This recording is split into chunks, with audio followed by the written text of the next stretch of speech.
Natalie Simper, and this is The Limitless Musician, a podcast by KE Creative.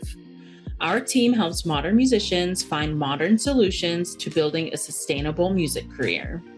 Along with my co-host, Dr. Catherine Eminent, we will help you learn what it takes to build a career that enhances your life instead of restricting it by becoming the limitless musician you are meant to be.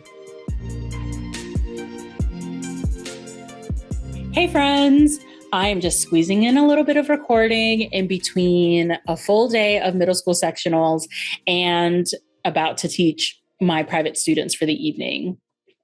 I'm dropping this little bonus episode smack dab in the middle of season 2 because it's about something that's super near and dear to my heart as a pivotal element of my own career path, but as something that's really special here at KE Creative. As most of you know, The Limitless Musician is just one part of everything that Catherine and I do here at KE Creative, the podcast's parent company. The Music Teacher's Playbook is KE Creative's flagship program, and it's a super valuable experience for musicians who are looking to turn private teaching into a profitable business on their terms. With lifetime access to hundreds of videos and resources, 4 months of hands-on coaching with our team, and a community of live group mastermind calls with a private Facebook group, you'll learn everything that music school forgot to teach you about how to run a private studio like a true entrepreneur. In this episode, I'm sharing an interview with Carmen Chavez, a Texas flutist and also a Playbook grad from 2023. Her cohort's version of Playbook was 12 months long, and she joined around the time that she had received an opportunity to teach privately from her former high school band director's music program. Take a listen to Carmen's experience as a freshly graduated master of music and her journey to becoming a confident private studio owner in Playbook. I had recently graduated from graduate school. So I graduated grad school in spring of 2020, which was literally right when the pandemic happened, and was like, oh my gosh, what am I going to do with my whole life, right? So I was living in Colorado at the time. I graduated from CSU, and I moved back to Texas. I started working at Total Wine because they needed essential workers. And being a recent graduate, and it's not like there were music jobs that were being advertised. But after a couple of years, I really wanted to take this opportunity with my high school band director. And I was like, I just feel like this is something I need to try, I need to do, I need to see, like, is this what I want to do? So that was around the time that Catherine was doing another round and was posting that on social media, and she was doing free calls. So I was like, you know what? And I see the way she says this now. She's like, I really do just want to help. And that, it touched me. Like, I heard that. And I was like, okay, I'm going to take a chance. Let me just talk to her and let me see, like, what is it that I can get from this? What is she offering, right? So we had a conversation, and I told her where I was and what I was doing, and that I had just been offered a really good opportunity to potentially build something big and special in Frisco. And she was like, this seems like this is really a good time for you. I think this would be really good for you.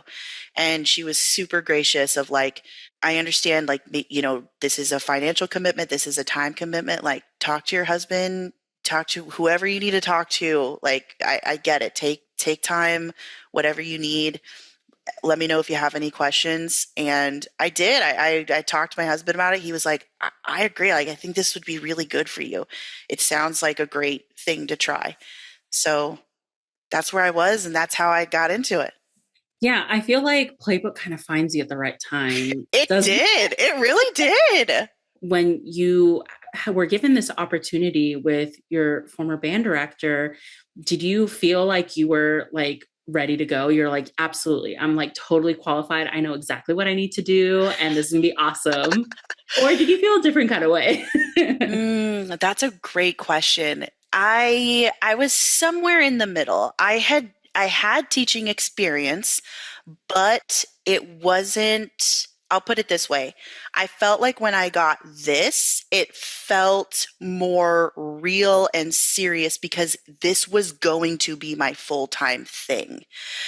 Before then, I had been in school. So everything was like my full-time commitment was school and working on me and getting that degree. And then I was teaching as my job that I did the part-time thing while I'm in school.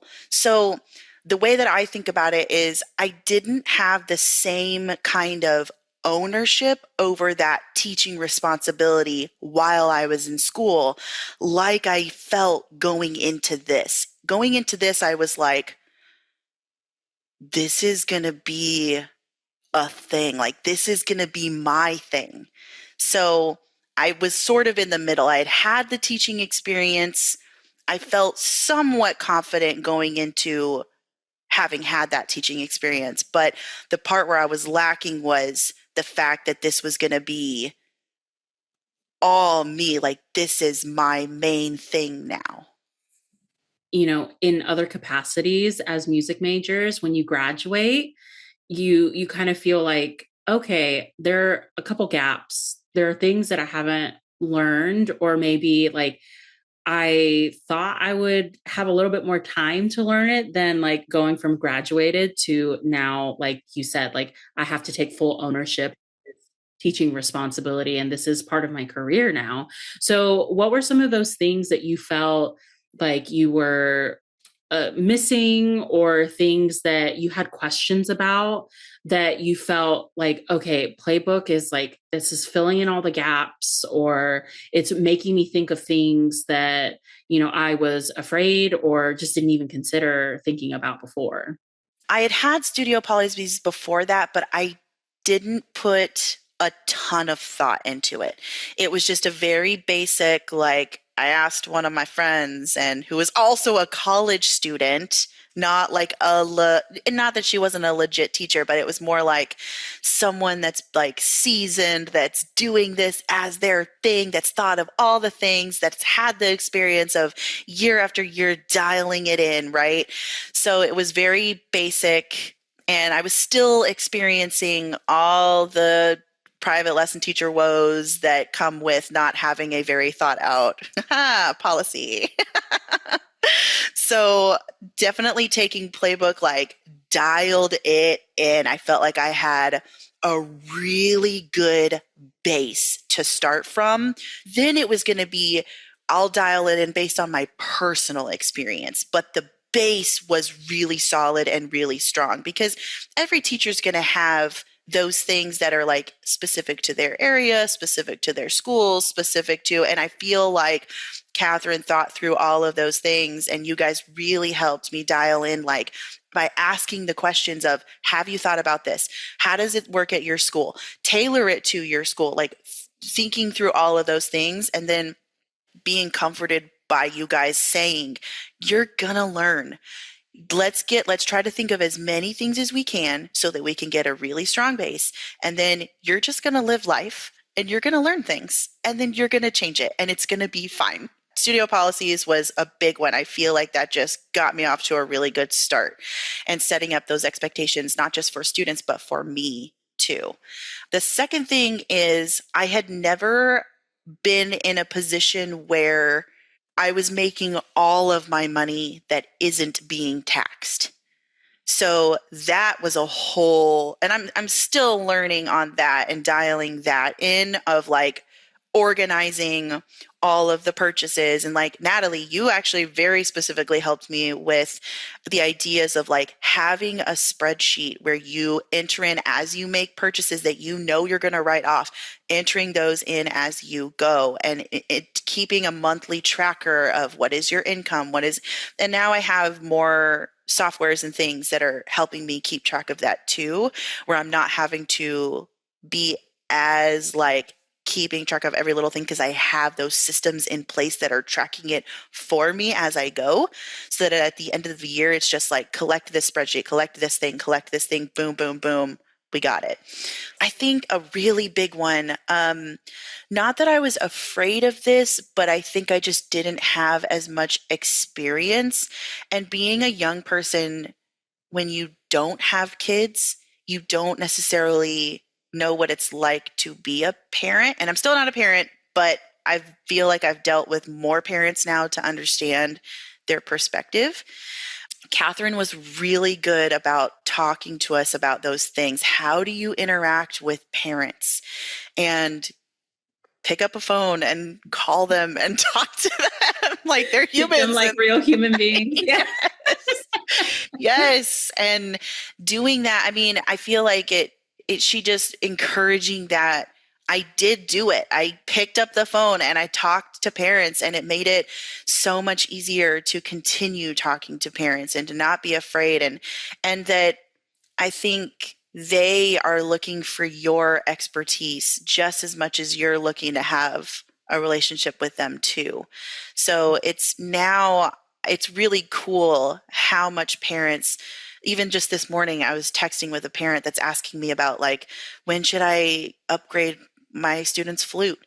And it was really cool because I was like, okay, here's the situation. Here's what you need to know. And she was like, this is perfect. Thank you so much. This is exactly what this type A mom needed to know. And so it just feels really good, I think, to be able to talk to parents and feel confident doing it, and having that relationship, not just with the student, but with them too, to where we all feel like a team. It sounds like you kind of got a little bit of everything in different categories of like things that we don't often consider that we need a strong foundation for as private studio owners and private music teachers. Well, it's been a while. It's been a couple of years since you've been in Playbook. So around Playbook time, you were starting this new teaching experience, trying to put on your business cap and really, move things forward with teaching. And now after Playbook, how are things been going with your studio? Like, how many students did you have when you first started with this teaching opportunity in that school district? And where are you with all of that now? When I very, very, very first started Playbook, I literally had one student. And then as I took the course, it led into the summer. So I had the summer to like really gear up for whatever was going to come next. And as I started the school year, the students just kind of came trickling in little by little. And I think I ended the first school year around 30. So I think I had like 32, something like that. But this is Texas, so just keep in mind that it's its own like thing. And I was really lucky that the band directors were super supportive and they really encouraged private lessons. And I was at several schools. And every year it's grown. Last year, I think I settled somewhere in the 50s, and now I'm in the 60s. But the thing that I feel like has helped a lot from taking Playbook, something that you guys do emphasize is retention. And I feel like everything that I learned, not just about business and even things that I had already known about pedagogy, but also how to keep students interested. A big takeaway I took from Catherine is she mentioned, like, when you go into a lesson, to try to connect personally with the student.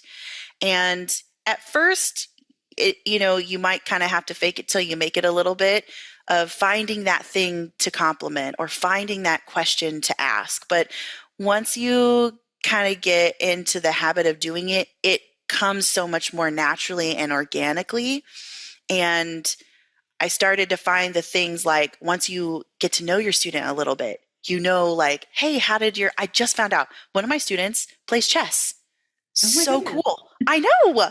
And he goes to chess tournaments. So I'm like, do you have anything fun planned this weekend? He's like, I have 3 chess tournaments this weekend. I'm like, oh my gosh, that's so cool. And he'll tell me like the last weekend when he went, like he won 2 out of 3 tournaments and super cool. So you just like learn stuff like that. And I feel like not just the flute things that you teach them or whatever instrument that you play, not just the pedagogical, technical, mechanical things, but connecting with them as humans is how you keep them in your studio, and not just from a like, obviously you need income and you need to live, but it's just so fulfilling when you can have a long-term relationship and you both grow because of it. You grow as a teacher, but they are also growing as a student and a human, and it's so awesome. That's wonderful. I think we as musicians miss in our classical training, especially in music degrees, is the reminder that we are dealing with real humans, that connection that we just, we kind of take it for granted that we're going to connect with people through our music. So to be able to do that on a weekly basis with your students is something really special. And I know as a student, I never really considered that until I had to do that in the real world.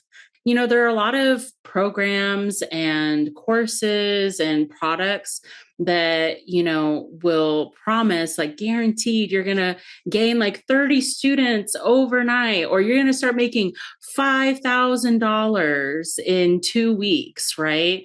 And so, we worked hard for our money and we want to make sure that we spend it right. So, if you were talking to anybody who was considering, joining Playbook, but maybe they're like, well, I don't know, like it's maybe not the right time to invest in something, or they're worried that maybe like this is a lot of money. Like, how can I guarantee that it's gonna pay out in the end? Like, what would you say to them?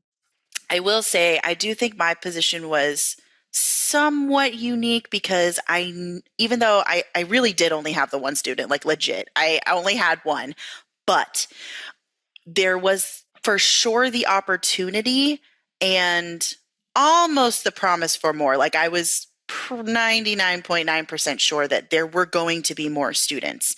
So and maybe that can apply to even somebody who feels like they don't have any students. There are so many kids out there. There are so many students that play instruments, whatever instrument you play, there's somebody waiting for you. Like it just is. So maybe there's that sort of guarantee. But I will say the thing that I feel like really helped me was how Catherine broke down what the fee was for the class. And I don't remember what the exact math was, but I remember feeling comforted by her saying, if you get 3 students or whatever, that will pay for this course.